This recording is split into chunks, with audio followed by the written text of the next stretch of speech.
உங்களுக்கு எல்லாமே ஓகே. உங்களுக்கு என்னுடைய ஆடியோ நல்லா வருதான்னு பாருங்க, வீடியோ வருதான்னு பாருங்க. Good morning. இன்னைக்கு ரெக்கார்ட் பண்றாங்க. ஓகே, எல்லாரும் நல்லா கிளியரா கேக்குதுங்களா? Okay okay, very good. Right. இப்ப கடந்த 2 நாட்களா நம்ம பார்க்கக்கூடிய விஷயம் பாத்தீங்கன்னா, உடலுடைய இயக்கம் என்ன, உடல் வெளிப்புறத்தில் இயக்கம் என்ன இருக்குது, வெளிப்புறத்துக்கு அப்பாற்பட்டு உள்புறமா என்ன இயக்கம் இருக்குது அப்படிங்கறதெல்லாம் நம்ம பார்த்தோம். அதே போல நம்மளுடைய உடலை எப்படி பாதுகாப்பு பண்றதுக்கு, எப்படி சுத்தத்தை பற்றி சில விழிப்புணர்வு எடுத்துக்கிட்டோம். குளிக்கிறது எப்படி, பல்லு விளக்குறது எப்படி, தூங்குறது எப்படி, இது எல்லாமே நம்ம உடம்புக்கு தரக்கூடிய ஒரு சுத்தமான ஒரு விஷயத்திற்குண்டான வழிமுறை அப்படிங்கறத நம்ம பார்த்தோம். அதே போல நேற்றைய தினம் நம்ம பார்த்தது உணவு பற்றிய ஒரு விழிப்புணர்வு நம்ம கொடுத்தோம். இந்த உணவு அப்படிங்கிறது எந்தெந்த வகையில் இருக்குது அப்படின்னா, macro nutrients and micro nutrients சொல்லக்கூடிய பெரிய பெரிய அதாவது பெரிய பெரிய சத்துகள் அல்லது சிறிய நுண்ணிய சத்துகள் அப்படின்னு நம்ம சொல்லலாம். இந்த மாதிரி சத்துகள் நம்ம உடம்புக்கு தேவையானதா இருக்குது. அதுல கார்போஹைட்ரேட் சொல்லக்கூடிய மாவு சத்து, புரதம் என்கின்ற புரோட்டீன் சத்து, கொழுப்பு சத்து அதாவது கொலஸ்ட்ரால் அப்படின்னு சொல்லக்கூடிய இந்த சத்துக்கள் கிடைக்குது. அதே போல நுண்ணிய சத்துக்களாக இருக்கக்கூடியது வைட்டமின் ஏ, பி, சி அது போல இருக்கக்கூடிய ஒரு 13 வகையான வைட்டமின்கள் இருக்குது. அது போக நமக்கு மினரல்ஸ் சொல்லக்கூடிய பொட்டாசியம், மெக்னீசியம், கால்சியம், பாஸ்பரஸ் இது போல இருக்கக்கூடிய நமக்கு மினரல்ஸ் நமக்கு இருக்குது. அதே போல இதற்கெல்லாம் அப்பாற்பட்ட ஒரு விஷயம் என்னன்னா, நார்ச்சத்துன்னு சொல்லக்கூடிய ஃபைபர். ஃபைபர் நமக்கு உடம்புக்கு தேவையான ஒரு விஷயம். ஏன் ஃபைபர் தேவை அப்படிங்கறது எல்லாமே நம்ம இன்னைக்கு ஓரலா நம்ம பார்த்துட்டு போயிடலாம். ஓகேங்களா? அப்ப நம்மளுடைய வேலைக்கு தேவையான உணவை நம்ம சாப்பிடணும். அதாவது வயிறு நமக்கு எவ்வளவு பிடிக்குதோ சாப்பிடுறோம் அப்படிங்கறதெல்லாம் நமக்கு கணக்கு கிடையாது. நம்ம எப்படி சாப்பிடணும் அப்படின்னு கேட்டீங்கன்னா, நம்மளுடைய உடம்பில் இருக்கக்கூடிய செல்கள் என்ன செயல்பாடுகள் பண்ணுது, அதே போல நம்மளுடைய உடல் இயக்கம் என்ன செய்யுது, நமக்கு என்ன தேவை அப்படிங்கறத சாப்பிடறதுதான் உணவினுடைய தேவையாக இருக்குமே ஒழிய வயிறு இருக்குதுங்கிறதுக்காக நம்ம ஃபுல்லா நிறைக்க கூடாது அப்படிங்கறத நம்ம நேற்று அந்த விழிப்புணர்வா பாத்துக்கிட்டோம். ஏன் அப்படின்னு கேட்டீங்கன்னா, இப்ப மரம், செடி, கொடி, விலங்குகள் எல்லாம் பாத்தீங்கன்னா அதனுடைய தேவைக்கு ஏற்பதான் சாப்பிடமே வழிய அதுக்கு அளவு தெரியாம சாப்பிடக்கூடிய வாய்ப்புகள் கிடையாது அப்படின்னு பார்த்தோம். ஒரு மரமே இருந்தா கூட அது தேவையான அளவு தான் காற்றை சுவாசிக்கும், தேவையான அளவு தான் தண்ணீரை உறிஞ்சிக்கும் அப்படிங்கறதெல்லாம் தெரியும். ஆனா மனிதனுக்கு மட்டும் என்னன்னா, எவ்வளவு வேணாலும் எடுத்துக்கலாம், என்ன வேணாலும் எடுத்துக்கலாம் அப்படிங்கிற மாதிரி ஒரு லாஜிக் இல்லாம நம்ம எல்லாம் இயங்கிட்டு இருக்கிறோம். அதனாலதான் நமக்கு பலவிதமான வியாதிகளும் நோய்களும் வருகிறது. அதே போல உடல் பருமனாக கூடிய வாய்ப்பும் கிடைக்குது. அதே வேளையில உடல் மெலிஞ்சு போறதுக்கும் அதுவும் காரணமாக இருக்கிறது. நீங்க நல்லா கவனிச்சு பாருங்க. அதிகமா சாப்பிடுறதுனால ஒருத்தர் குண்டாகிறாங்க அப்படிங்கறதும் கிடையாது. குறைவாக சாப்பிடுறாருங்கிறதுக்காக அவர் உடல் மெலிஞ்சு போறது கிடையாது. அப்ப என்னன்னா, முறையற்ற உணவுகளை நாம் சரி விகிதாச்சாரத்துல எடுக்கல அப்படின்னா நம்ம உடல் பாதிச்சு நமக்கு என்ன ஆகுதுங்க, நம்மளுடைய உணவானது நமக்கே எதிராக வினைபுரியக்கூடிய விஷயமாக மாறுது. அதுதான் நம்ம இப்ப பாத்துக்கிட்டு இருந்த விஷயத்துல தெரிஞ்சுக்கிட்ட விஷயம். ரைட். இப்போ இந்த உடல் நமக்கு எவ்வளவு தேவை அப்படிங்கிறது நமக்கு எப்படி அடையாளம் தெரியும்? கரெக்டுங்களா? அது தெரியும். இப்ப நான் சொன்ன பாத்தீங்கன்னா, விரத முறை அப்படி இருக்கிறது அப்படின்னா, நீங்க வாரத்துல ஒரு முறை விரதம் இருங்க, இல்ல 15 நாளைக்கு ஒரு முறை இருங்க, இல்ல ஒரு மாசத்துக்கு ஒரு முறை விரதம் இருக்கலாம் அப்படின்னு சொன்னேன். அந்த விரதம் இருக்கிறப்ப எப்படி இருக்கும்னு சொன்னாங்க. இப்ப காலையில ஒரு வேளை நீங்க சாப்பிடல அப்படின்னா உங்களுக்கு மத்தியான சாப்பாட்டு டைமுக்குள்ள உங்களுக்கு சோர்வு, அயர்வு அது போல ஏதாவது வருது அப்படின்னா உங்களுக்கு அந்த சாப்பாட்டுனால மிகப்பெரிய பாதிப்பு இருக்குது அப்படிங்கறது அர்த்தம். அப்ப என்ன பண்ணணுங்க, அந்த மாதிரி இருக்கிறப்ப கொஞ்சம் தண்ணீர், மோர், அதே போல பழங்கள், காய்கறிகள் இந்த மாதிரி நீங்க விரத முறையை நீங்க எடுத்துக்கிறது ரொம்ப நல்லதா இருக்கும் அப்படிங்கறத நம்ம பார்த்தோம். இது எல்லாம் புரிதல் உங்களுக்கு ஏற்பட்டுச்சு. அதே போல இப்ப மாவுச்சத்து அப்படிங்கறத எந்த வகையில மாவுச்சத்து நமக்கு அதிகமாக கிடைக்குது அப்படின்னு பார்க்க போனா, தானிய வகை. தானியம் அப்படின்னா அரிசி, கோதுமை, கம்பு, ராகி, கேழ்வரகு அப்படின்லாம் சொல்றோம்லங்க அது. அப்புறம் அதே போல குதிரைவாளி, சாம, தினை, இது எல்லாமே இது எல்லாமே தானிய வகைகள். தானிய வகைகள் அப்படிங்கிறப்போ இதுல மாவுச்சத்து கூடுதலாக இருக்கும். கிட்டத்தட்ட பாத்தீங்கன்னா ஒரு கிளைசமிக் இண்டெக்ஸ் சொல்லுவோம். அதுல இருக்கக்கூடிய மாவுச்சத்துன்னு பாத்தீங்கன்னா ஒரு 50ல இருந்து 75, 80 எல்லாம் கூட இருக்குது. இன்னும் சொல்ல போனா மைதால எல்லாம் பாத்தீங்கன்னா ரொம்ப அதிகமா இருக்கும். 80% கூட அதுல மாவுச்சத்து அதிகமா இருக்குது. அப்போ அதெல்லாம் கூட தவிர்க்க சொல்லிட்டு தானே நம்ம இருக்கிறோம். ஏன் மைதா மாவு எல்லாம் சாப்பிடக்கூடாதுன்னு சொன்னா அதிகப்படியான மாவுச்சத்து இருக்குது. அப்போ கடுமையா உழைக்கிறவங்களுக்கு இந்த சாப்பிட்டா என்ன ஆகுனா ஒரு ப்ராப்ளம் கிடையாது. மாவுச்சத்து நமக்கு தேவை அப்படின்னா, ஏன்னா நம்ம உடம்புக்கு வந்து தேவையான எனர்ஜியை கொடுக்கக்கூடிய, சக்தியை கொடுக்கக்கூடிய விஷயம் எல்லாமே பாத்தீங்கன்னா நமக்கு தேவையான அந்த குளுக்கோஸ்ன்னு சொல்லக்கூடிய உற்பத்தி அதிகமா எங்க இருந்து எடுத்துக்குது அப்படின்னு கேட்டீங்கன்னா மாவுச்சத்துல இருந்தா நமக்கு வந்து குளுக்கோஸ் எடுத்துக்குது. எல்லாருமே நல்லா புரிஞ்சுக்கலாம். இந்த விஷயத்துல ஆழமா ஒரு விஷயத்த புரிஞ்சுக்கலாம். நம்ம எப்படின்னு கேட்டீங்கன்னா சர்க்கரையை நாம் உட்கொள்வதால் மட்டுமே நமக்கு சர்க்கரை வியாதி வரப்போறது கிடையாது. அதே போல கொழுப்பு சார்ந்த உணவுகளை அதிகமா சாப்பிடறதுனால நம்ம உடம்புல கொழுப்பு சேர போறது கிடையாது. அப்படிங்கறதே நம்ம பார்த்தோம். ஏன் அப்படின்னு கேட்டீங்கன்னா மாவுச்சத்து எவ்வளவு நம்ம உடம்பு சேர்த்துறோமோ அதை செயலாக்கம் செய்வதற்கு, நம்ம உடல் இயக்கத்திற்கு அதை பயன்படுத்தவில்லை என்றால் அது நமக்கு என்ன ஆகுங்க, ஃபேட்டா கன்வெர்ட் ஆகி நம்ம உடம்புல சேமிப்பா இருக்கும். அந்த சேமிப்பா இருக்கிற கொழுப்பை வந்து மீண்டும் குளுக்கோஸா மாத்தி நம்ம உடம்புக்கு எனர்ஜியா கொடுக்க போறதுதான் நம்ம உடம்புடைய வேலை.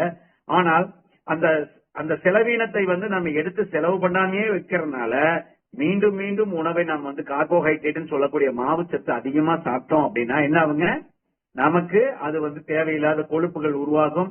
அதை வந்து எரிக்கிறதுக்கு நமக்கு இன்சுலின் செலவு அதிகமாகும். அப்ப இன்சுலின் பற்றாக்குறையாகும். இன்சுலின் பற்றாக்குறை ஆனதுக்கு அப்புறம் இன்சுலின் ரெசிஸ்டன்ஸ் சொல்லக்கூடிய அந்த இன்சுலின் வந்து நம்ம ரத்தத்துல கலக்காத அளவுக்கு கூட நமக்கு எதிர்வினை புரியக்கூடிய விஷயங்களை நம்ம உடம்பு செய்யும். அப்போ ஒரு வியாதி அப்படிங்கிறது எங்க ஸ்டார்ட் ஆகுதுன்னு பாத்தீங்கன்னா வெளிப்புறத்திலிருந்து நம்ம உட்கொள்ளக்கூடிய உணவில் இருந்துதான் நமக்கு பெரும்பான்மையான வியாதிகளும் நோய்களும் வரக்கூடிய வாய்ப்புகள் இருக்குது அப்படிங்கிறது நமக்கு நல்லாவே தெரியும். அப்ப நம்ம உடல் உழைப்பு குறைவாக இருக்குதுன்னா நம்ம என்ன பண்ணணுங்க, நம்ம கார்போஹைட்ரேட்டை குறைவாக எடுக்கணும். அப்படிங்கறதுனால காலை உணவுல இட்லி, தோசை, பொங்கல், பூரி இதெல்லாம் வந்து நீங்க தவிர்த்துருங்க, இரவிலையும் தவிர்த்துருங்கன்னு சொல்றோம். ஏன் அப்படின்னா அதெல்லாம் அதிகப்படியான கார்போஹைட்ரேட் சொல்லக்கூடிய மாவுச்சத்து அதிகமா இருக்குது. நமக்கு அந்த அளவுக்கு உடல் உழைப்பு இல்ல தானங்க. அதனால நம்ம அந்த மாதிரி நமக்கு எந்த விதமான மாவுச்சத்துமே நமக்கு அதிகப்படியா வந்து நம்ம உடம்புல சேராத அளவுக்கு நம்ம பாத்துக்கிறது ரொம்ப இன்றியமையாத ஒரு விஷயம். அப்ப மதியம் எப்படி சாப்பிடணும் அப்படின்னா மதியம் நம்ம ரைஸ் எடுத்துக்கலாம், சப்பாத்தி எடுக்கலாம், இல்ல பூரி, இல்ல உங்களுக்கு என்ன விஷயம் உங்களுக்கு வந்து கார்போஹைட்ரேட்ல உங்களுக்கு என்ன பிடிக்குமோ வரக, சாம எது வேணாலும் எடுங்க அப்படின்னு நம்ம சொல்றோம். அப்ப அந்த சிறுதானியம் எல்லாம் நல்லதா அப்படிங்கிறீங்க, நல்லதுதான். ஆனால் அதுலயும் மாவுச்சத்து அதிகமா இருக்குது. அது குளுட்டோன்னு சொல்லக்கூடிய ஒரு, அதாவது அதனுடைய பாதுகாப்பு படலம், அதுக்கு பேரு அந்த விதைக்கு மேல இருக்கக்கூடிய ஒரு பாதுகாப்பு படலம் குளுட்டோன் அப்படின்னு சொல்லிட்டு ஒரு பொருள் இருக்குது. அதை நாம அதிகமாக எடுத்துக்கொண்டால் என்னன்னு கேட்டீங்கன்னா நமக்கு ஹார்மோனல் சம்பந்தமான வியாதிகள் வரக்கூடிய வாய்ப்புகள்லாம் இருக்குது. அதனால நம்ம என்ன சொல்றோம்னா தவிடுகள் நீக்கப்பட்ட தானியத்தை எடுத்து சாப்பிடுங்க. நல்லா கவனிச்சுக்கங்க, தவிடு வேற, ஃபைபர் வேற. நல்லா கவனிச்சுக்கங்க, ஃபைபர்ங்கிறது வேற, தவிடுங்கிறது வேற. அதாவது மேல ஒரு கோட்டிங், ஒரு லேயர் இருக்கு, அதுக்கு பேர் தான் குளுட்டோன்னு சொல்லுவோம். நார்ச்சத்துங்கிறது அது உள்ளேயே இருக்கும். இப்ப அரிசி எடுக்கிறீங்கன்னா அரிசியிலேயே நார்ச்சத்து இருக்கு, ரொம்ப கம்மியா இருக்கு. 1.5 கிராம் வந்து அதுல இருக்கும். இப்ப 100 கிராம் எடுத்துக்கிட்டீங்கன்னா, அதே காய்கறி எடுத்துட்டீங்கன்னா 20 கிராம் 30 கிராம் இருக்கு. ஒரு 100 கிராம் அளவுல பாத்தீங்கன்னா நிறைய காய்கறிகளை இந்த நார்ச்சத்து அதிகமா இருக்கு, பழங்கள் அதிகமா இருக்குது. இந்த அளவீடை வந்து நம்ம எந்த அளவுக்கு நமக்கு வேலை செய்யறோமோ அந்த அளவுக்கு எடுத்துக்கலாம். அப்ப நம்ம புரதச்சத்து அதிகமா எடுத்தா நம்ம உடம்புக்கு பாதிப்பு இல்லையானா, புரதச்சத்து நம்ம உடம்புக்கு, மசில்ஸுக்கு, நம்மளுடைய தசைகளுக்கு எல்லாம் ரொம்ப தேவையான விஷயம். புரதச்சத்து நமக்கு தேவை. புரதம் அதிகமா எடுத்துக்கலாம். அப்ப புரதம் எடுக்கிற இடத்துல நமக்கு மாவுச்சத்து சேராது அப்படின்னா மாவுச்சத்து குறைந்த அளவு இருக்கு. இப்ப நம்ம பார்த்த சுண்டல், பயிர் வகைகள் பார்த்த பாத்தீங்கன்னா, பயிர் வகைகள் அப்படின்னா பருப்பு, தால் வகைகள். ஒரு சில பேர் கேட்டாங்க, ஆந்திரால இருந்து பேசுறவங்களுக்கு எல்லாம் அவங்களுக்கு தானியம் அப்படின்னா என்னன்னு தெரியல. அப்புறம் வந்து பயிர் வகைகள்னா என்னன்னு தெரியல. பயிர்கள் அப்படின்னாவே நமக்கு வந்து பருப்பு, தால் வகைகள், அதாவது சுண்டலு, அவரைக்கொட்டை, பச்சை பயிறு, கொள்ளு, ராஜ்மா, நிலக்கடலை, இது போல இருக்கிறது எல்லாமே வந்துங்க நம்ம பருப்பு வகைகள். பருப்பு வகை தான் நம்ம பயிர் வகைன்னு சொல்றோம். அதுல பாத்தீங்கன்னா கிளைசமிக் இண்டெக்ஸ் சொல்லக்கூடிய மாவுச்சத்தினுடைய அளவீடு பாத்தீங்கன்னா ரொம்ப கம்மியா இருக்கு. ஒரு 7%, 6%, 3% அப்படியேதான் இருக்கும். அதனால நீங்க குறைந்த அளவு மாவுச்சத்து இருக்கிறப்போ அதுல புரோட்டீன் சத்து அதிகமா இருக்கிறதுனால நமக்கு நல்ல விதமான உணவு உள்ள போய் சேர்றதுக்கு நமக்கு ஒரு ஹெல்த்தியான ஃபுட்டா இருக்கும். ஒருவேளை புரோட்டீன் அதிகமா உள்ள போயிருச்சுன்னா அது தேவையில்லைன்னா நம்ம உடம்பு விட்டு ஆட்டோமேட்டிக்கா வெளியே வந்துரும். அதுதான் உண்மையான விஷயம்.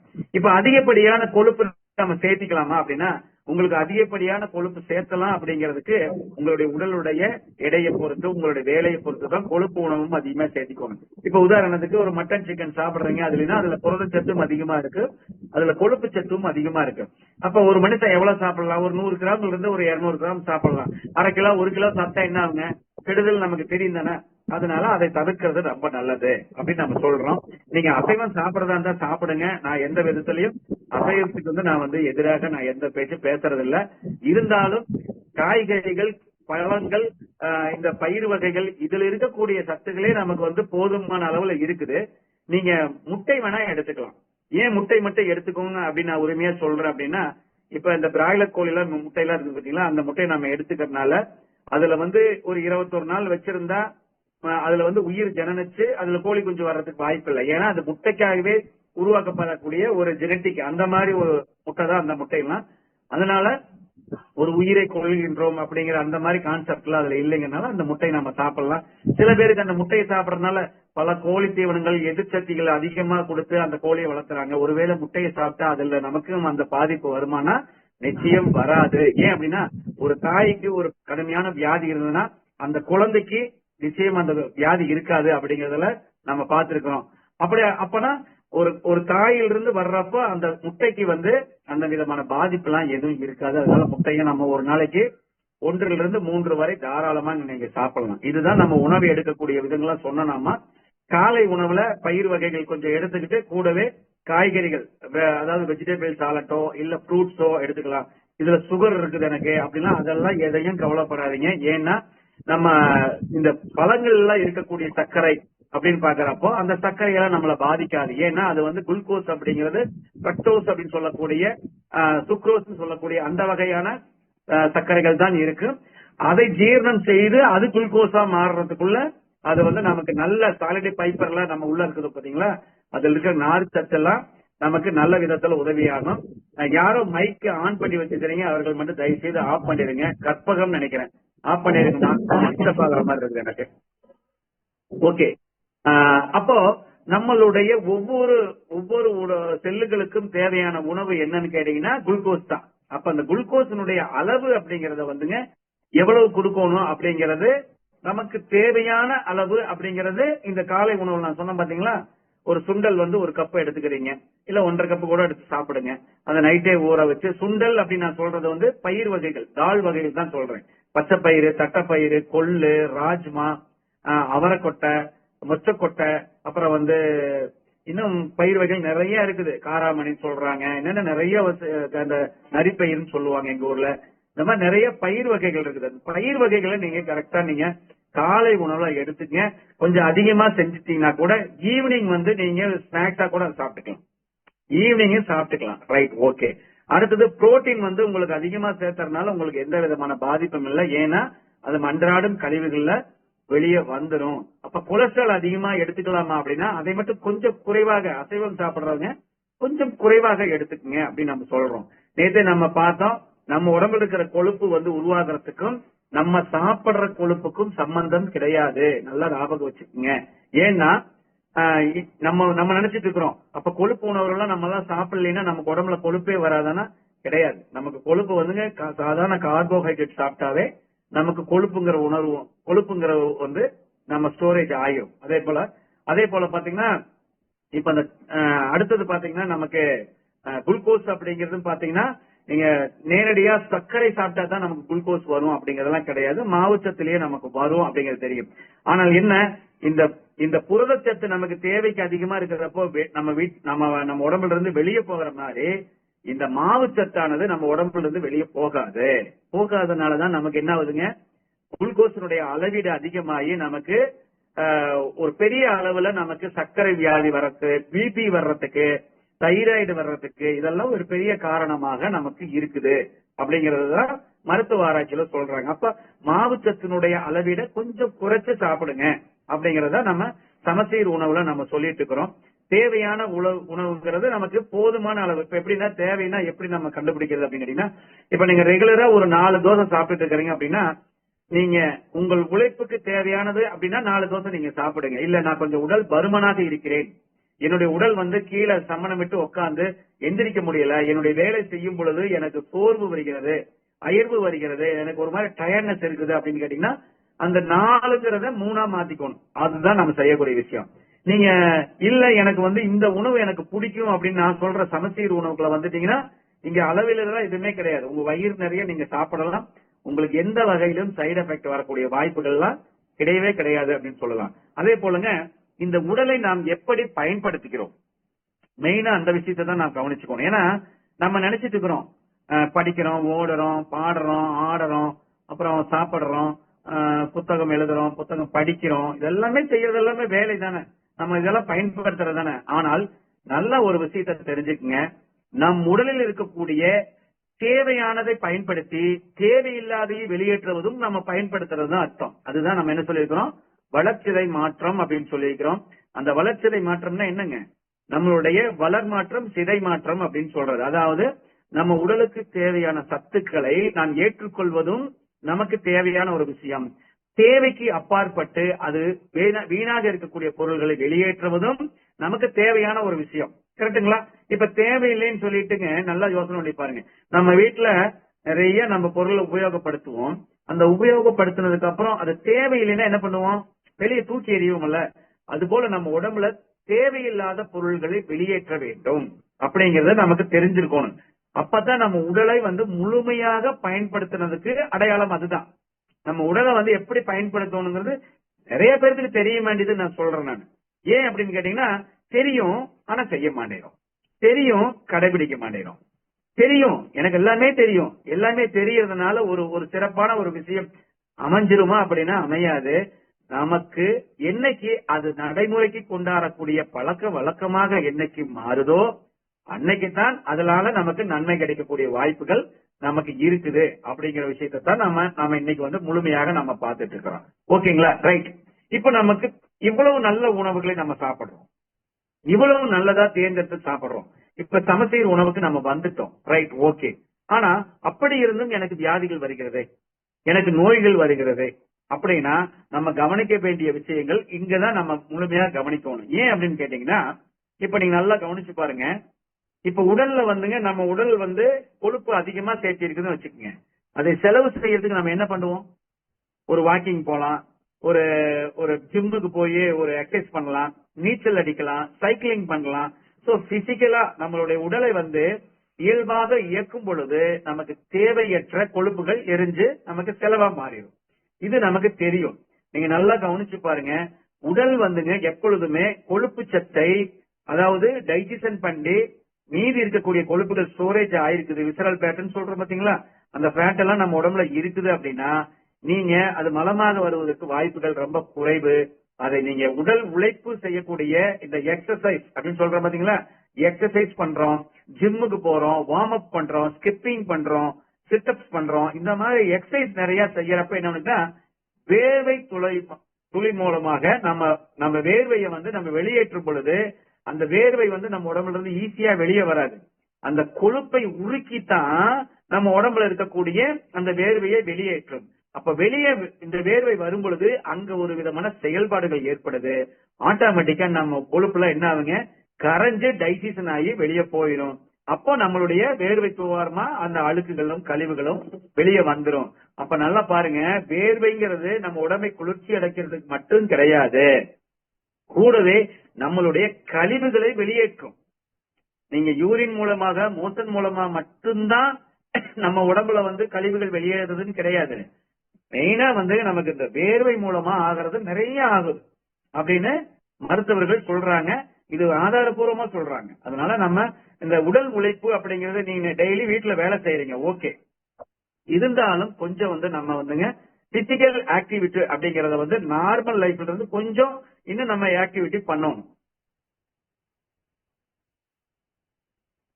ஏன் இன்னைக்கு இவ்வளவு ஸ்பீடா பேசிட்டு இருக்கேன்னு கேட்டீங்கன்னா, ஏன்னா இன்னைக்கு நான் லாஸ்ட் டே கிளாஸ், நான் சொல்ல வேண்டிய தகவல்களை முழுமையாக உங்களுக்கு சொல்லணுங்கிறதுக்காக கொஞ்சம் ஸ்பீடா சொல்லிட்டு இருக்கிறேன். அதனால என்கிட்ட நீங்க என்னோடவே ஃபாலோ பண்ணிட்டு வந்துருங்க. ஒருவேளை உங்களுக்கு சந்தேகங்கள் கேள்விகள்லாம் இருந்துச்சு அப்படின்னா நம்ம திங்கள் செவ்வாய்க்கு மேல அம்மா வந்துருவாங்க. நீங்க அவங்க கிட்ட கேளுங்க, அண்ணா வந்து பேச சொல்லுங்கன்னா நான் வந்து பேசுறதுக்கு நான் தயார். Right, okay. இப்ப உடல்களை நாம் எப்படி முழுமையாக பயன்படுத்துவது, அதுதான் நமக்கு முக்கியம். ஏன்னா இப்ப சரியா நம்ம தூங்குறோம், பல்லு விளக்குறோம் அப்படிங்கறது நம்ம முழுமையா நம்ம பயன்படுத்தி. விழிப்புணர்வு. ஆமா, யாரோ பேசுறீங்க, நீங்க உங்க மைக்க ஆஃப் பண்ணிடுறீங்களா ப்ளீஸ்? யாருங்க? ரித்தோனா மாலாவா ஏதோ பேர் போட்டுருக்கு பாருங்க, ஆஃப் பண்ணிட்டீங்களா? ரைட், நன்றி. ஓகே. அப்போ நம்மளுடைய உடலை வந்து சரியாக நம்ம பயன்படுத்துறோமா, அதுதான் நம்ம முக்கியம். ஏன்னா சரியா பயன்படுத்துறோம்னா என்ன அர்த்தங்க? இப்ப எளிமையா நம்ம புரியுற மாதிரி சொல்றோம் பாத்தீங்களா.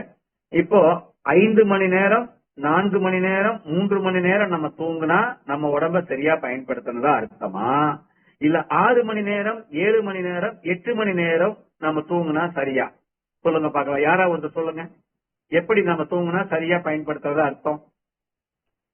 6 to 8 மணி நேரம். கரெக்ட், இது நம்ம சரியா பயன்படுத்தலாம். ஒருவேளை 8 மணி நேரத்துக்கு அப்பாற்பட்டு 9 மணி நேரம், 10 மணி நேரம், 11 மணி நேரம் நம்ம தூங்கணும்னா அது பயன்படுத்துறோமா இல்ல பயன்படுத்துறதுக்கு எதிர்ப்புறமா வேலை செய்யறதா? எதிராக வேலை செய்யறோம். வெரி குட், இதுதான் புரிதல் நமக்கு, வேற ஒண்ணுமே கிடையாது. எப்படி 3 மணி நேரம் 2 மணி நேரம் தூங்குனா நம்ம உடம்புக்கு நம்ம பாதிப்பு உண்டாக்குறோமோ, அதே போல 9 மணி நேரம் 10 மணி நேரம் தூங்கினால் நம்ம உடல் பாதிப்பு அடையும். அதிகமா தூங்குறதுனால நம்ம உடம்புக்கு ரெஸ்ட் கிடைக்குதுன்னு நினைச்சோம்னா அந்த ரெஸ்டே நமக்கு என்ன ஆகுங்க, எதிர்வினை புரிய ஆரம்பிச்சிடும். அப்போ 6 to 8 அப்படிங்கறது ஒரு சரியான நேரம். நீங்க நல்லா கவனிச்சு பாருங்க, சோம்பேறித்தனத்தால நம்ம பெட்ல படுத்திருக்கிறோமா இல்ல நம்ம தூக்கத்தால பெட்ல படுத்திருக்கிறோமா அப்படிங்கிற ஒரு ஸ்கேல் நம்ம வச்சுக்கோணும். அந்த 6 to 8 அப்படிங்கிறது தான் நமக்கு டீப்பான ஸ்லீப் வரும். அதுக்கப்புறம் எந்திரிக்கிறதுனா இன்னைக்கு வேலை இல்ல, இன்னைக்கு சண்டே, இன்னைக்கு லீவு, எனக்கு ஒரு வேலையும் கிடையாது, நான் எந்திரிச்சு என்ன பண்ண போறேன் அப்படிங்கக்கூடிய அந்த எண்ணம் தான் நம்மளை வந்து அதிகப்படியா நமக்கு இந்த சோர்வை வர வைக்குது. அப்ப என்னன்னாங்க, இது அதிகமா செஞ்சாலும் சரி கம்மியா செஞ்சாலும் சரி நமக்கு எதிர்வினை புரியக்கூடிய விஷயம். அப்ப உடம்ப நம்ம அங்க பயன்படுத்தல அப்படிங்கிறது தெரியும். அதே போலங்க தண்ணீரும் அதே போல, தாகம் இருக்கிறப்ப குடிச்சிடணும். நீங்க எங்கேயுமே பார்க்க கூடாது, தண்ணி எடுத்து குடிச்சுக்கணும். நீங்க எங்க டிராவல் போனாலும் ஒரு கேன், வாட்டர் கேன் நீங்க கையில வச்சுக்கிறது ரொம்ப ரொம்ப சிறந்த விஷயம். Right, okay. இப்போ அடுத்ததா பாத்தீங்கன்னா, இந்த புரதச்சத்து நம்ம சாப்பிடுறப்ப நமக்கு ஏதாவது சைடு எஃபெக்ட் வருமானு சில பேர்த்துக்கெல்லாம் ஒரு டவுட் வரும். நல்லா தெரிஞ்சுக்கங்க, புரதச்சத்தை நீங்கள் அதிகமாக உட்கொள்ளவில்லை என்றால் உங்களுக்கு பித்தப்பையில கல் வந்துடும். பித்த நீர்னு ஒண்ணு இருக்கு தெரியுங்களா? இந்த கல்லீரலுக்கு பக்கத்துல ஒரு சின்ன பை இருக்கும், அது பித்த நீர் கை, அதாவது பிளாடர், கால் பிளாடர் சொல்லுவாங்க தெரியுங்களா, கேள்விப்பட்டிருப்பீங்க எல்லாருமே. அதுல வந்துங்க ஒரு பித்த நீர் வந்து சுரந்து வச்சிருக்கும். அந்த பித்த நீர் எதுக்கு தெரியுங்களா? அந்த டைஜஷன், அதாவது உணவில் இருக்கக்கூடிய விஷத்தன்மையை போக்குவதற்கும் உணவை ஜீரணம் செய்வதற்கும் கல்லீரல் வேலை செய்யுது. நல்லா கவனிச்சு பாருங்க, கொழுப்பை வந்து ஜீரணம் பண்றதுக்கு, கார்போஹைட்ரேட் ஜீரணம் பண்றதுக்கு அது பண்றது. ஆனா இந்த புரதச்சத்தை ஜீரணம் செய்வதற்கு இந்த கால் பிளாடர் சொல்லக்கூடிய இந்த பித்தப்பையில் இருக்கக்கூடிய நீர் தான் நமக்கு சுரந்து நமக்கு இது டைஜஷனுக்கு உதவி பண்றது. எவ்வளவு பெரிய அதிசயம் பாருங்க. ஆனால் ஒருவேளை நீங்க புரதச்சத்தை நீங்க குறைவா சாப்பிட்டுக்கிட்டே இருந்தீங்கன்னா அந்த கல் வந்து உங்களுக்கு உருவாக ஆரம்பிச்சிடும். அதாவது பித்தப்பையில அந்த நீராக இருந்தது கல்லாக மாறிடும். நீ பாருங்க, உடம்ப சரியா பயன்படுத்தலைன்னா நமக்கு என்னென்ன சைடு எஃபெக்ட் வருதுன்னு தெரிஞ்சுக்குங்க. ஏன் கால் பிளாடர்ல ஏன் கல் உருவாகுது, அதுதானே முக்கியம். அதை தெரிஞ்சுக்கணுமா நம்ம? ரைட். அப்ப நமக்கு என்னன்னா, புரதச்சத்தை நம்ம அதிகமா சாப்பிடுறப்போ அதுல இருக்கக்கூடிய அந்த என்சைம் வந்து செலவாயிரும். ஓகே, இப்ப கால் பிளாடரை பத்தி நமக்கு பிரச்சனை இல்லை. அப்புறம் இன்னொரு விஷயம், சர்க்கரை சேர்த்தறனால மட்டும்தான் நமக்கு சர்க்கரை வருது அப்படிங்கறது இல்ல அப்படிங்கறது நம்ம தெரிஞ்சுக்கிட்டோம். மாவுச்சத்து தான் நமக்கு சர்க்கரை வியாதிகளுக்கு உண்டான காரணம் நம்ம தெரிஞ்சுக்கிட்டோம். அதே போல நம்ம உணவுல சேர்த்தக்கூடிய உப்பு தான் நம்ம உடம்புல உப்பாக மாறுது அப்படிங்கிற கான்செப்ட் கிடையாது. ஏன்னா நம்ம சாப்பிடுறது சோடியம் தான், சோடியம் உப்பு தான் நம்ம சாப்பிட்டு இருக்கிறோம். ஆனா நம்ம உடம்புல கிட்னில ஸ்டோரேஜ் ஆகிறதெல்லாம் என்ன ஆகுதுங்க, சோடியம், பொட்டாசியம், மெக்னீசியம், பாஸ்பரஸ், இது எல்லாமே என்னங்க மினரல்ஸ் சொல்றோம் பாத்தீங்களா.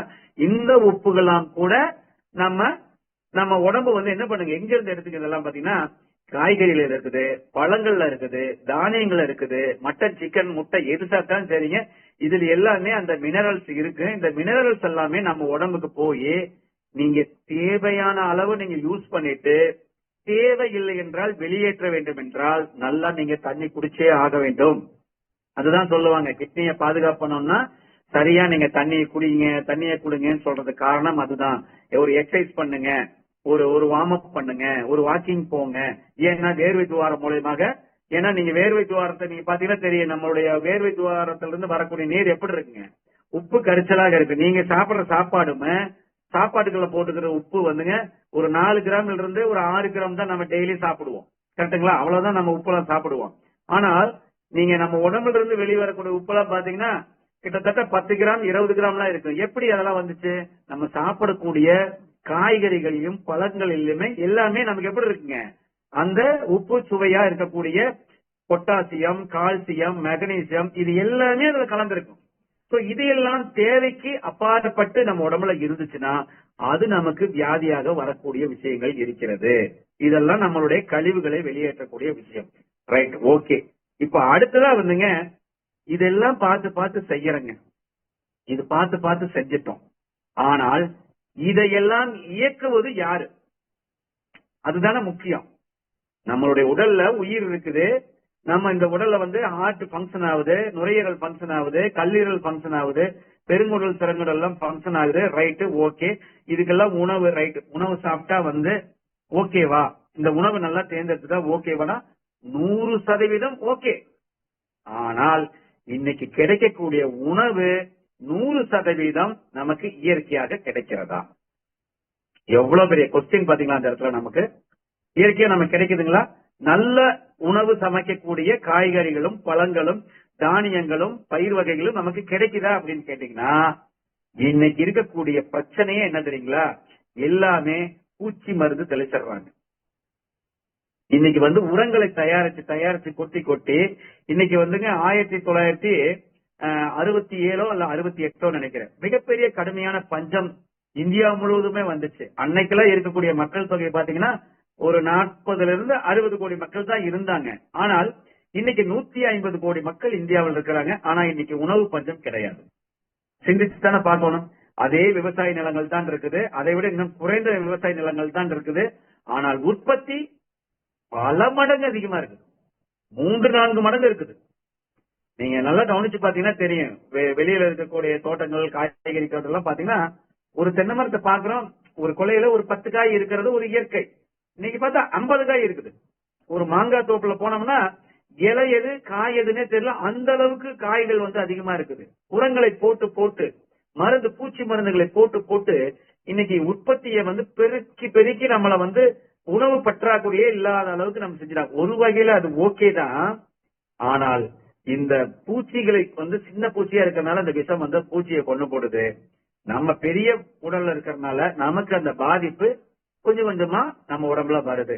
ரைட், இந்த இதயம் இயங்குது, இந்த கல்லீரல் இயங்குது, மண்ணீரல் இயங்குது, பெருங்குடல் சிறுங்குடல் எல்லாமே இயங்குது, எல்லாமே நமக்கு தெரியுது.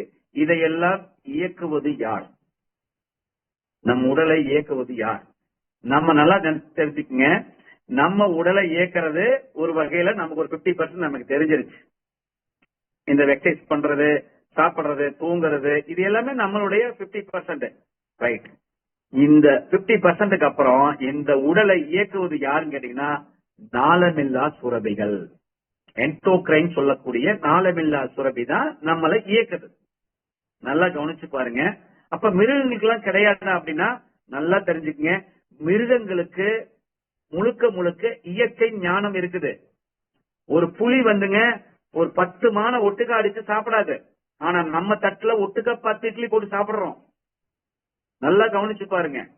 நல்ல வயிறு முட்டை சாப்பிட்டு ஒரு விருந்துக்கு வெளியே வந்ததுக்கு அப்புறம் ஐஸ்கிரீம் இருக்குது, சாப்பிடுறோம். எப்படி இடம் இருக்குன்னு தெரியல, சாப்பிடுறோம். இதையெல்லாம் நீங்க கவனிச்சு பார்க்கணும். ஒரு புலி ஒரு வேட்டையாடுது, ஒரு மான வேட்டையாடுதுன்னா அது அவ்வளவு பெரிய மானா இருந்தா கூட அது வேணுங்கிற அளவுக்கு தான் சாப்பிடும். நீங்க இதெல்லாம் நம்ம சிந்திச்சு பார்க்கணும். அவர்களுக்கெல்லாம் இயற்கை ஞானம், நமக்கு மட்டும் பகுத்தறிவு ஞானம். பகுத்து பார்க்கிற ஞானத்துல நம்ம பகுத்து பார்க்காம போயிடுறோம். என்னமோ கிடைச்சதெல்லாம் சாப்பிடுறோம். அது விருந்துக்கெல்லாம் போயிட்டா 2 நாளைக்கு விரதம் இருந்துட்டு போயிடுறோம். ரெகுலரா சாப்பிடறத விட அங்க அதிகமா சாப்பிடுறோம். நம்முடைய பவுல் சைஸ் பாத்தீங்கன்னா ஒரு லிமிடெட் இருக்கு. ஒரு 4 இட்லி சாப்பிடுற மாதிரி இருக்குது அப்படின்னா அங்க போனா விருதுக்கு போனா மட்டும் 15 இட்லி சாப்பிடுற மாதிரி அந்த பவுல் விரிச்சிருது, எப்படின்னே தெரியல, கண்டதை சாப்பிடுறது. அப்போ இந்த நாலேஜ் நமக்கு இல்லாதனால என்ன ஆகுதுன்னு கேட்டீங்கன்னா, ஓவரா ஃபுட் நாம எடுத்துக்கிறோம் இந்த இயற்கையிலிருந்து. அப்போ இதை ஜீரணம் பண்றதுக்கு நமக்கு யார் நமக்கு உறுதுணையா இருக்கிறாங்க அப்படின்னா, நம்ம உடல்ல இருக்கக்கூடிய இந்த என்டோக்ரைன் சொல்லக்கூடிய pituitary gland, pineal gland, thymus gland, adrenal gland, அதே போல கணையம் சொல்ற பேங்கிரியாஸ், அப்புறம் கருமுட்டை சினைமுட்டை வளரக்கூடிய ஓவரிஸ், ஆண்களுக்கு இருக்கக்கூடிய டெஸ்டிஸ் சொல்லக்கூடிய விதைப்பை, இந்த 7 விதமான என்டோக்ரைன் தான் நம்மளை இயக்குதுங்க. அப்ப மிருகங்களுக்கு கிடையாதுங்க. நல்லா கவனிச்சு பாத்தீங்கன்னா உங்களுக்கு தெரியும், இனப்பெருக்க காலம் என்று ஒண்ணு இருக்கும். அன்னைக்குதான் இனப்பெருக்கத்தையே அந்த மிருகங்கள்லாம் போகும். ஆனால் மனிதன் அப்படி கிடையாது. உணவு வேலை நம்ம மட்டும்தான் 3 வேளை, இடையில 2 வேளை ஸ்நாக்ஸ் வேலை, 5 வேளை சாப்பிடுறோம். அது இடையில சில பேர்த்துக்கெல்லாம் பசிச்சுன்னா ஏதாவது சாப்பிடறதுக்கெல்லாம் தோணும், அப்படி எல்லாம் சாப்பிடுறாங்க. நீ நல்லா கவனிச்சு பாருங்க, ஆழ்ந்து சிந்திச்சோம்னா இந்த விஷயத்துக்கு நமக்கு விட தெரியும். இயற்கையிலே விலங்குகளுக்கு கொடுக்கப்பட்ட ஒரு வாய்ப்பு நம்ம மனுஷனுக்கு கொடுக்கல. நமக்கு பகுத்தறிவுங்கிற ஒரு சிந்தனையை கொடுத்திருக்கிறார் கடவுள். ஆனால் நம்ம பகுத்து பார்த்து ஆராய்ந்து ஞானத்தோடு நடந்து கொள்கிறோமா அப்படிங்கிறது நம்ம கையில தான் இருக்கு. தியானம் பண்ணலாம், பண்டாட்டி போலாம் நம்மளது. அசைவம் சாப்பிடலாம், சாப்பிடாம போலாம் நம்மளது. ஆனால் ஒரு பசுமாடு, ஒரு எரும மாடு, ஒரு ஆடு அது அசைவத்தை சாப்பிடாது. ஒரு குரங்கு, ஒரு கழுதை, ஒரு இதெல்லாம் அதது உணவுகளை அததுதான் சாப்பிடு, அதை தாண்டி எதுவும் சாப்பிடாது. ஆனால் மனிதன் அப்படி கிடையாது. எல்லாத்தையும் சாப்பிட்டு பாக்குறான், எல்லாத்தையும் தின்னு நம்ம வயிற்ற நட்டிடுறான். அப்ப என்ன ஆகுதுங்க, நமக்கு ஞானம் இருக்கிறதா இல்லையான்னு நம்மளேதான் அந்த கேள்வியை திருப்பி திருப்பி நம்ம கேட்டுக்க வேண்டும். அப்படிங்கறத ஆழமா சிந்தனையில கொண்டாந்து நிறுத்துங்க. ரைட். இந்த எண்டோகிரைன் சொல்றோம், இந்த நாளமில்லா சுரப்பி. ரைட். இப்ப இதயம் அப்படின்னா உங்களுக்கு என்ன தெரியும், அதிகப்படியான கொழுப்பு சத்தை நம்ம கொடுக்க கூடாது, இதயத்துக்கு நல்லது கிடையாது. ஏன் அப்படின்னா நமக்கு அந்த கொழுப்புவானது ரத்தத்துல அதிகமா கலந்துரும் அப்படிங்கறதெல்லாம் தெரியும். ரைட். ஓகே. அடுத்ததா என்னங்க, சர்க்கரை சத்து அதிகமா சாப்பிடக்கூடாது, பேங்கரியாஸ் வீக் ஆயிரும் அப்படிங்கிறது நமக்கு தெரியும். ரைட். நார்ச்சத்து இல்லாம சாப்பிட்டா ஜீரணம் ஆகாது. ஏன் அப்படின்னா இந்த பயோபிரோட்டிக், ப்ரோபயோட்டிக் சொல்லக்கூடிய இந்த பாக்டீரியாக்கள் நம்ம குடல் பகுதியில் இருக்குதுல்லங்க, அதுதான் நம்மளுடைய ஜீரண மண்டலத்துக்கு மிகப்பெரிய அளவுல உதவி செய்யும். அந்த நார்ச்சத்து போகலினா அந்த பாக்டீரியாவுக்கு உணவு இல்ல. நம்ம நார்ச்சத்து சாப்பிடுறது நமக்கு இல்ல, அந்த பாக்டீரியாவுக்காக சாப்பிடுறோம். ஒரு மனுஷன் சராசரி நான் வளர்ந்திருக்கிறேன் அப்படின்னா ஒரு 40 கிராம்ல இருந்து 50 கிராம் நான் டெய்லி நம்ம நார்ச்சத்து எடுத்துக்கணும். அது ஒண்ணும் பெரிய விஷயம் எல்லாம் கிடையாது. ஒரு கொய்யாப்பழம் சாப்பிட்டீங்கன்னா போதும், அதுல கிடைக்க வேண்டியது கிடைச்சிடும். ஒரு 100 கிராம் எடுத்து சாப்பிட்டீங்கன்னா அதுல ஒரு 20 கிராம் ஃபைபர் கிடைச்சிடும் நமக்கு. அரிசி சாப்பாடு சாப்பிடுறோம், அதுல கொஞ்சம் கிடைக்கும். அப்புறம் பயிர் வகையெல்லாம் சாப்பிடுறோம், அதுல கிடைச்சிடும். பொரியல் காய்கறிகள் சாப்பிடுறோம், அதெல்லாம் கிடைச்சிடும். அதுல சாலிட் ஃபைபரும் கிடைச்சிடும், டைலூட் ஃபைபரும் கிடைச்சிடும், எல்லா ஃபைபரும் கிடைச்சிடும் நமக்கு தேவையான. நீங்க அதெல்லாம் ஆராய்ச்சி பண்ணி பார்க்காதீங்க, நீங்க சாப்பிட்டீங்கன்னா மட்டும் போதும். எதை சாப்பிடணும், எவ்வளவு சாப்பிடணும், எதை சாப்பிடக்கூடாதுன்னு தெரிஞ்சாவே போதும். ரைட். இன்னைக்கு நம்ம சாப்பிட்டு இருக்கிற சாப்பாட்டுல நமக்கு அவேர்னஸ் வந்துருச்சு. ஆனால் நம்மளை அறியாமல், நமக்கே தெரியாமல் பலவிதமான விஷங்கள் நம்ம உள்ள போறதுனால நல்லா கவனிச்சுக்குங்க.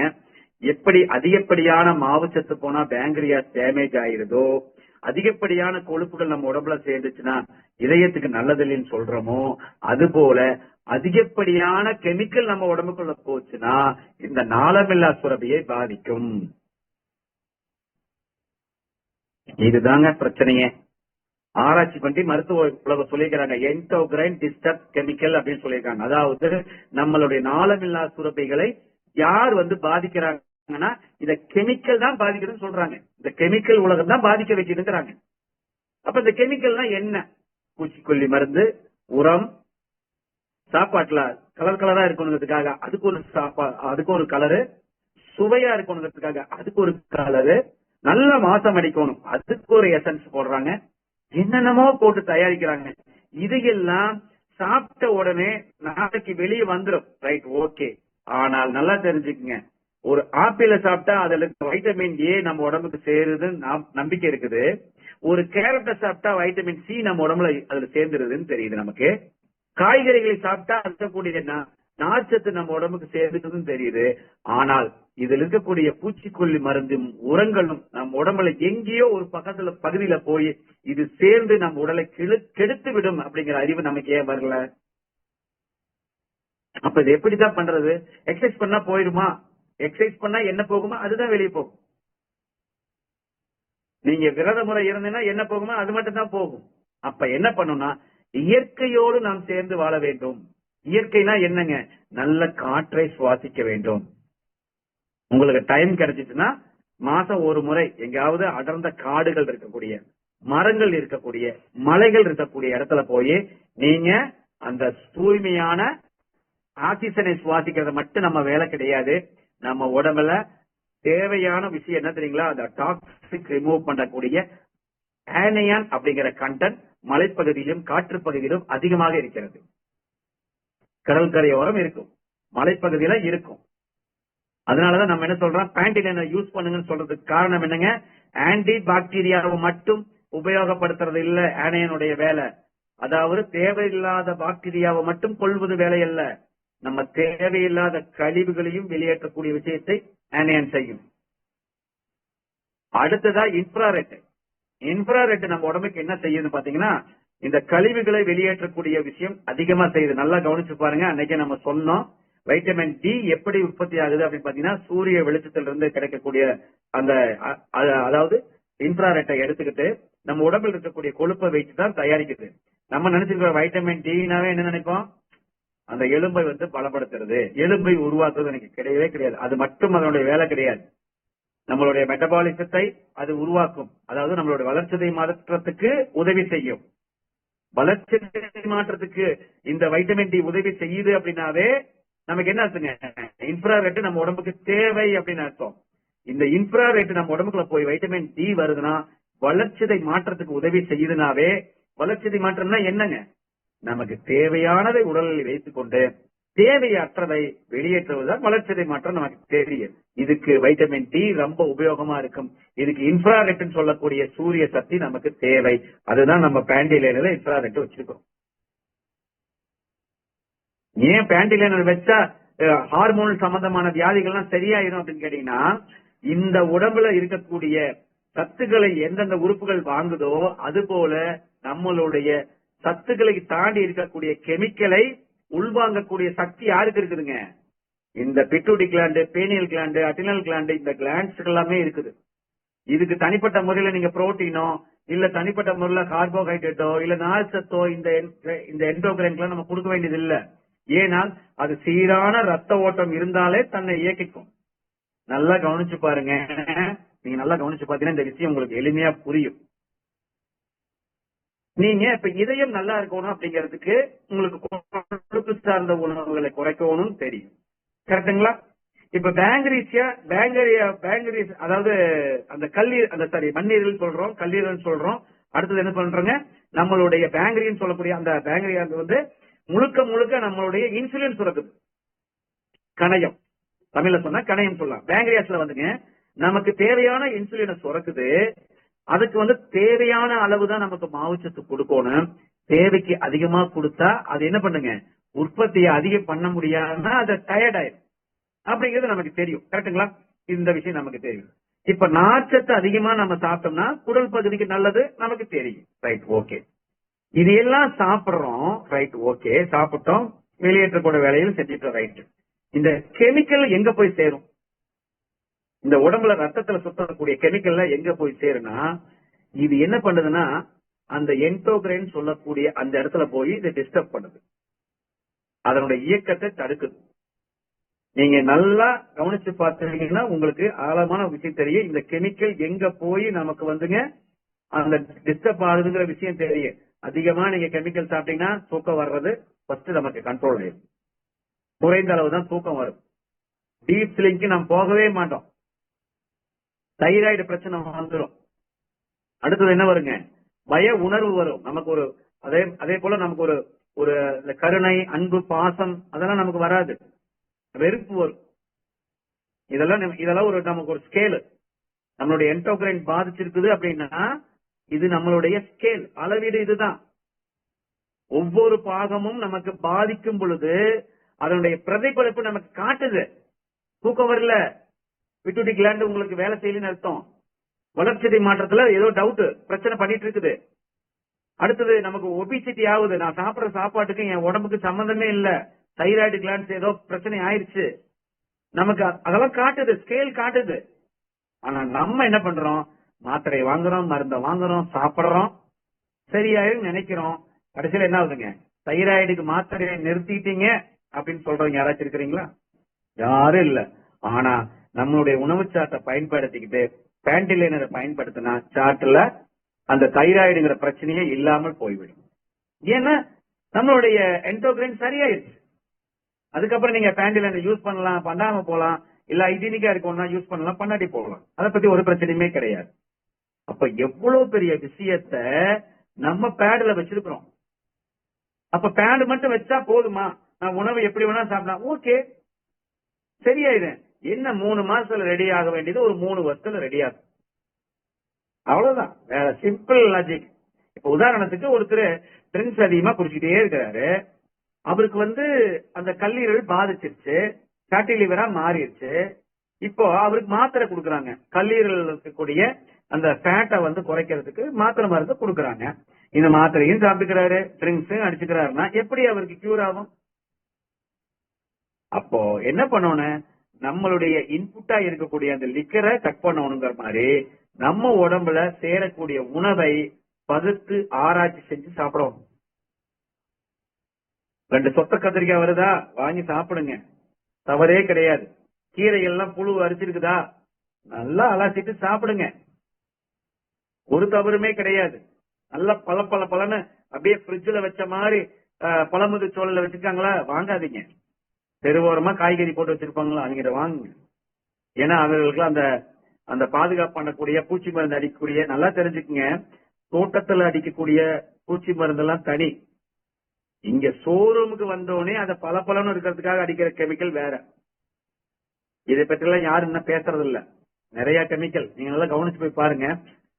இப்போ ரோடு கடையில போட்டிருக்கக்கூடிய காய்கறி எல்லாம் 2 நாள்ல வாடி போயிடும். பழமுதி சோலையில் இருக்கிறதெல்லாம் போய் பாருங்க, நீங்க வாடிதான் பாருங்க, அப்படியே ஃப்ரெஷ்ஷா இருக்கு. எப்படி இருக்குது? அது குளிர்சாதனத்துல போட்டு அப்படியே ஒரு ரூம்ல போட்டு வச்சுக்கிறாங்க, அதனால ஆகுது? கிடையவே கிடையாது. எல்லாம் மருந்து தான். இதையெல்லாம் நாம் கவனிச்சு உணவை நம்ம தேர்ந்தெடுத்து சாப்பிட வேண்டும். ஏன் பேண்டிலைனர் யூஸ் பண்ணுங்க அப்படின்னு சொல்றோம்னா, இந்த நாளமில்லா சுரப்பினுடைய பாதிப்பை நாம் உடம்புல இருந்து வெளியேற்ற வேண்டும். இந்த பாதிப்பை வெளியேற்ற வேண்டும் என்றால், இந்த ரத்த ஓட்டத்தில் இருக்கக்கூடிய இந்த கழிவுகளை வெளியேற்ற வேண்டும் என்றால் இந்த இன்ஃப்ராரெட் தான் நமக்கு யூஸ் ஆகும். அப்ப வெயில்ல போய் நின்னா சரியாயிடுமா? ஓகே, தாராளமா நில்லுங்க. டெய்லி ஒரு half an hour வெயில்ல போய் நில்லுங்க, சரியா போயிடும். பேண்டிலைனர் யூஸ் பண்ண வேண்டாம். நான் போய் வெயில்ல நிக்க மாட்டேன், ஸ்கின் என்ன ஆகும், கருத்து போயிடுவோம். ரைட்டு, பேண்டிலைனர் யூஸ் பண்ணுவோம். அப்ப பேண்டிலைனர் யூஸ் பண்ற பர்பஸ் என்னங்க? ஒரு நாளைக்கு மழை வருது, ஒரு நாளைக்கு வெயில் அடிக்குது, ஒரு நாளைக்கு பனி பெய்யுது, நமக்கு தெரியல. நம்ம சீதோஷ நிலையில நம்ம வெயில டெய்லி வாங்கிக்கிறோமா? சூரியன்ல இருந்து நமக்கு கிடைக்கக்கூடியது நல்லா தெரிஞ்சுக்கங்க. வெளிச்சம் வைட்டமின் டி உற்பத்தி பண்ண போறது இல்ல.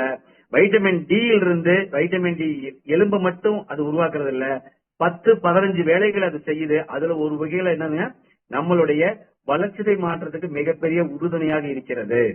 நம்மளுடைய மெட்டபாலிசத்தை இன்க்ரீஸ் பண்றது, தேவையில்லாத கழிவுகளை வெளியேற்றுறது. அப்படிங்கிறப்போ வெளிச்சம் மட்டுமல்ல, நேரடியான வெயில் நம்ம உடம்புல படணும். அதத்தான் நம்ம இன்ஃப்ராரெட்னு சொல்லி இங்க வச்சிருக்கிறோம்.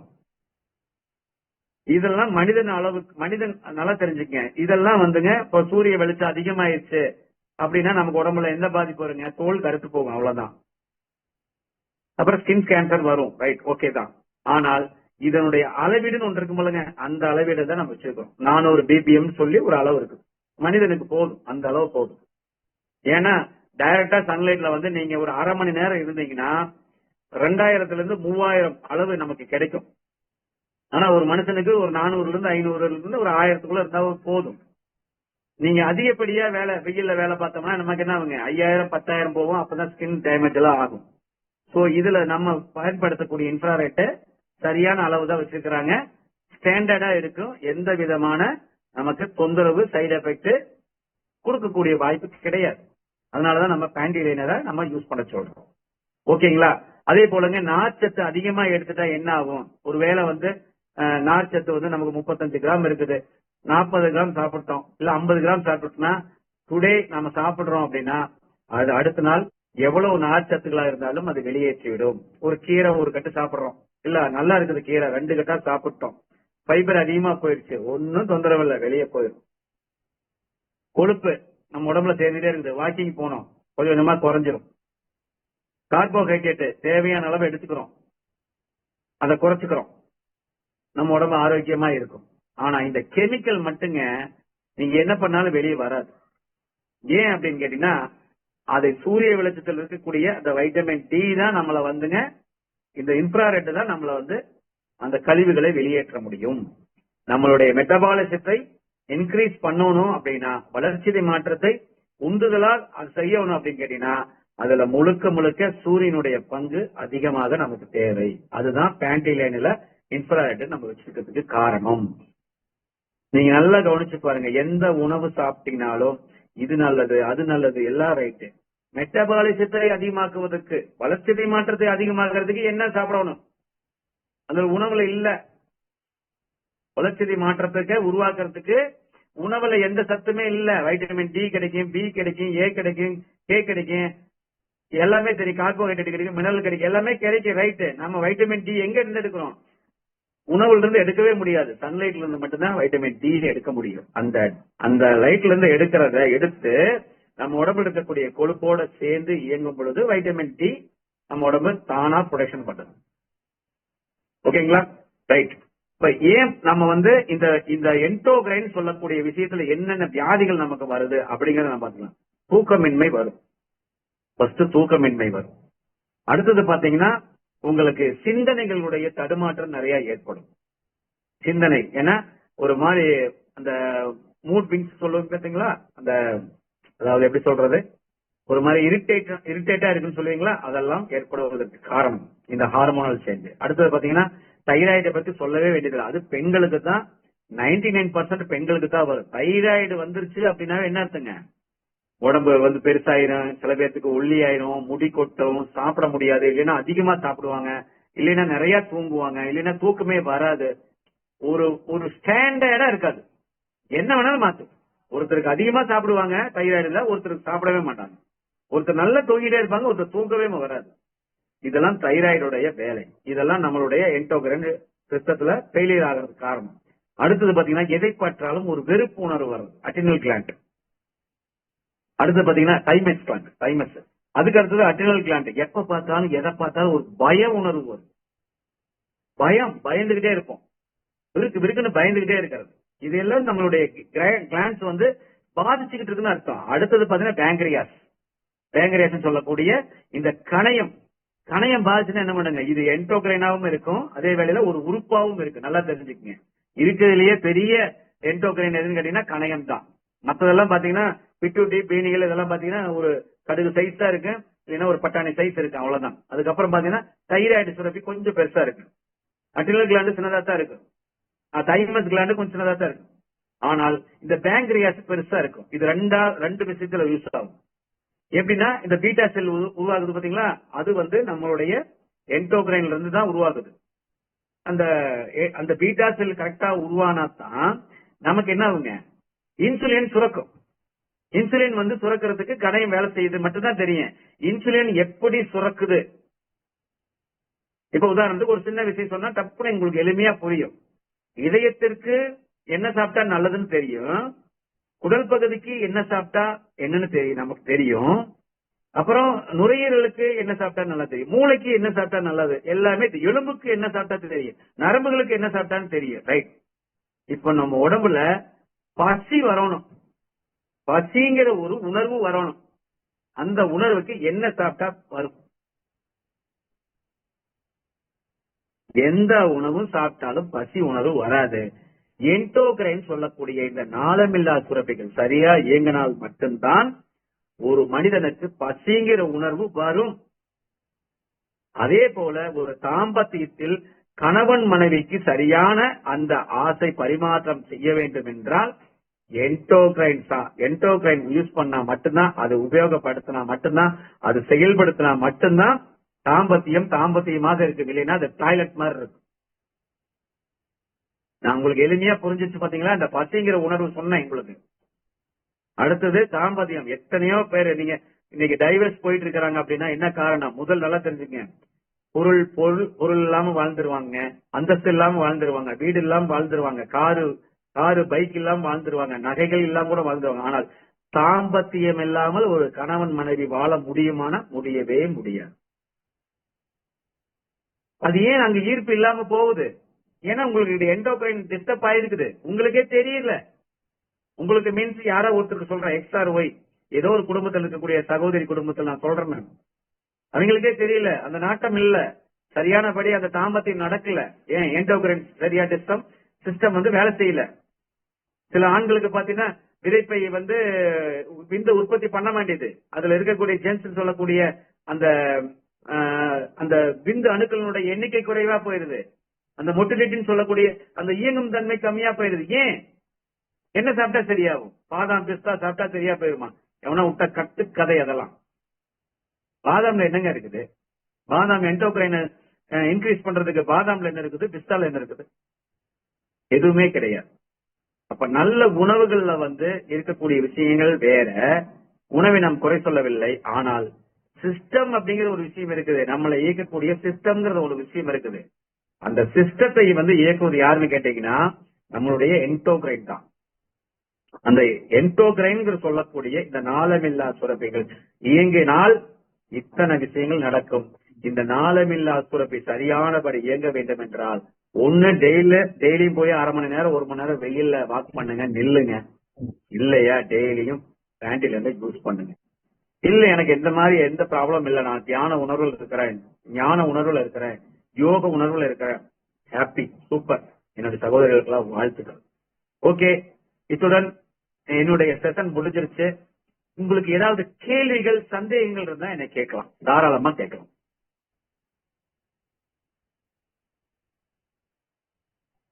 ஆனா சூப்பரா இருந்துச்சு அன்னைக்கு கிளாஸ், வேற லெவல்.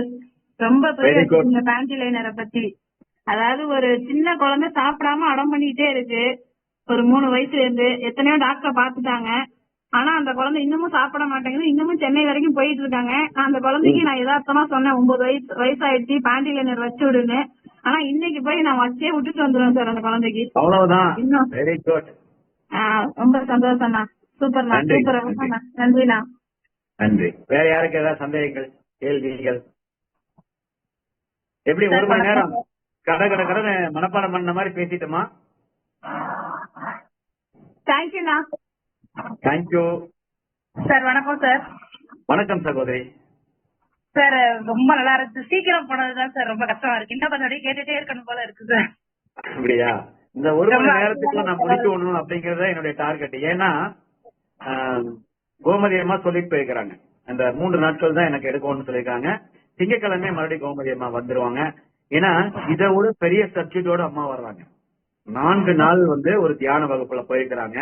எப்படி அந்த 10 தினங்கள் வந்து புத்த இதுக்கு போனாங்க பாத்தீங்களா? புத்த அது பேர் என்ன?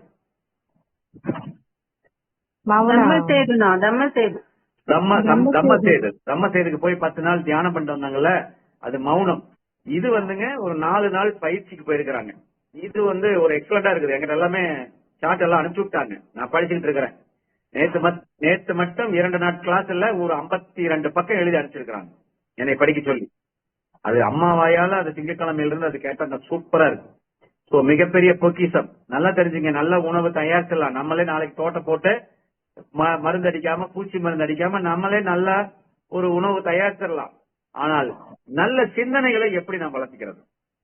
நல்ல சிந்தனைகள் நமக்கு வேணுமல்ல? நல்ல சிந்தனை மிகப்பெரிய முக்கியமான ஒரு விஷயம் அல்ல? அது கோமதி அம்மா அவர்கள் வந்து உண்மையாலுமே ஒரு ஜீனியஸ் தான். என்னை பொறுத்த வரைக்கும் ஒரு எப்படி சொல்றது, நிறைவான பரிபூர்ணமான ஒரு ஆசான் தான் அவங்க. இருந்தாலும் அவர்களும் கற்றுக்கொள்ள வேண்டும் என்கின்ற ஆசையில போயிருக்காங்க. நமக்கு சொல்லித்தர போறாங்க. சார் எனக்கு ஒரு தைராய்டு கிளான்ஸ் தான் இருக்கு, டேப்லெட் எடுக்கணுமா, ஒரு பேண்டிலைனர் போதுமா, பிளீஸ் அட்வைஸ். நீங்க உணவு சார்ட்டை மட்டும் ஃபாலோ பண்ணிட்டுங்கம்மா, நீங்க பேண்டிலைனர் யூஸ் பண்ணுங்க. மாத்திரையினுடைய அளவு என்னன்னு பாருங்க, அந்த அளவு மட்டும் எனக்கு அனுப்பிச்சு விடுங்க. அதை யூஸ் பண்ணலாமா வேண்டாமான்னு மட்டும் நான் சொல்றேன். என்னுடைய வாட்ஸ்அப் நம்பருக்கு அனுப்பிச்சு விடுங்க. சூப்பர் அண்ணா, உங்கள் வகுப்பு தெளிவான விவரித்தீர்கள். நன்றி அண்ணா. அடுத்தது வேற ஏதாவது? ஹாஸ்பிட்டல் ஐ வாண்ட் ரெக்கார்ட் அது சொல்றீங்க தெரியல. சொல்லுங்கம்மா. ரெக்கார்டு கேக்குறாங்கண்ணா. ரெக்கார்டு நம்ம ரெக்கார்ட் ரெடி பண்ணி சொல்லிக்கிறேன். இன்னைக்கு சங்கர் சார் ரெடி பண்ணிருக்காரு. நான் போட்டு விட்டுருங்கண்ணா குரூப்ல. போட்டு விட்டுருங்க சார். Thank you sir. நிச்சயம் போட்டு சார் இந்த மாதிரி தைராய்டு இருக்கு, ஆபரேஷன் பண்ணிருக்கோம் அப்படின்னு சொல்லி ஒரு கஸ்டமர் சொன்னாங்க சார். நான் பேண்டிலைனர் கொடுத்தேன். இல்ல எனக்கு ஆபரேஷன் பண்ணிட்டாங்க, அதனால எனக்கு இப்ப தைராய்டு இல்ல அப்படின்னு சொல்லி சொன்னாங்க சார். அது பத்தி கொஞ்சம் டீடைல் மட்டும் எனக்கு சொல்லுங்க சார். ரைட். அதுக்கு பேண்டிலைனர் யூஸ் பண்ண சொல்லுங்க. சாப்பாடை வந்து நான் சொல்ற விஷயமா சாப்பிட சொல்லுங்க. டீ காப்பியை நிறுத்த சொல்லுங்க. அவ்வளவுதான், வேற ஒண்ணும் இல்ல. தைராய்டுங்கிறது ஆபரேஷன் பண்ணி எடுத்துருக்காங்க. அதாவது அதிகப்படியா அவர்களுக்கு பாதிப்பா இருக்கிறத எடுத்திருக்கிறாங்க. அதாவது எப்படி சொல்றதா, தைராய்டு முழுசா எடுத்துட மாட்டாங்க, அந்த கிளான்ஸ் எடுத்துட மாட்டாங்க. அது வந்து உற்பத்தி அதிகமா இருக்கிறத கம்மி பண்ணிருப்பாங்க. அதை நம்ம வந்து இயற்கையான முறையில நாம் செய்யணும்னா உணவு மற்றும் பேண்டிலைனர் தான். Okay sir. வேற ஏதாவது சந்தேகங்கள், கேள்விகள்? இன்னும் கிளாஸ் இருந்தா நல்லா இருக்கும். ரைட்டு. அதுக்கப்புறம் அம்மா வரட்டும், அம்மா கிளாஸ் நடக்குது. ஏன்னா அடுத்த வாரம் ஃபுல்லா அம்மா கிளாஸ் இருக்குது. அப்பப்ப நீங்க கேள்வி கேளுங்க. நான் இடையில வந்து ஒரு 1/2 மணி நேரம் நான் பேசிட்டு போவேன். நிச்சயம் போவேன். நான் அம்மாட்ட கேட்டு ஈவினிங் கிளாஸ் கூட நம்ம பழைய மாதிரி ஸ்டார்ட் பண்ணலாம். இல்ல, ஈவினிங் கிளாஸ் ஏன் வைக்க முடியல எனக்கு தெரியுங்களா? என்ன காரணம் அப்படின்னு கேட்டீங்கன்னா, திங்கள் சனி 2 நாள் எனக்கு இல்ல. ஒண்ணு என்ன தெரியுங்களா, அது வந்து அனு சிஸ்டருடைய கிளாஸ் இருக்குது. அது 2 நாள் கட் ஆகுதா. அடுத்தது பாத்தீங்கன்னா ஜேசிஐ கிளாஸ் ஏதோ ஒரு நாள் வைக்கிறாங்க. அதுலயும் ஒரு நாள் கிளாஸ் கட்டுங்களா. அப்புறம் சூப்பர் ஸ்டாக்கிஸ் உடைய மீட்டிங் ஒரு நாள் கட்டுங்களா. அப்புறம் ஸ்டாக்கிஸ் உடைய இது கிடைக்குங்க. ஒரே ஒரு நாள் தான் எனக்கு கிடைக்குது. அதனால நான் என்ன சொல்லியிருக்கேன்னா அம்மாட்ட, அந்த நாளும் எனக்கு என்னன்னா டிராவல்ல இருக்கிறேன் நான். எனக்கு இந்த 1.5-2 மாசமா எனக்கு என்னுடைய டைம் சார்ட் உங்களுக்கு தெரியும் நினைக்கிறேன். பெரும்பகுதி வந்து நான் பெரும்பகுதி வந்து டிராவல்ல தான் இருக்கிறேன். ஏன்னா அவ்வளவு ஷெட்யூல் எங்களுக்கு வந்து டைட் ஷெட்யூலா இருக்குது. அதனால என்னால பேச முடியல. நான் அம்மாட்ட நான் பேசியிருக்கிறேன். அம்மாவும் சொன்னாங்க குட்டி குட்டியா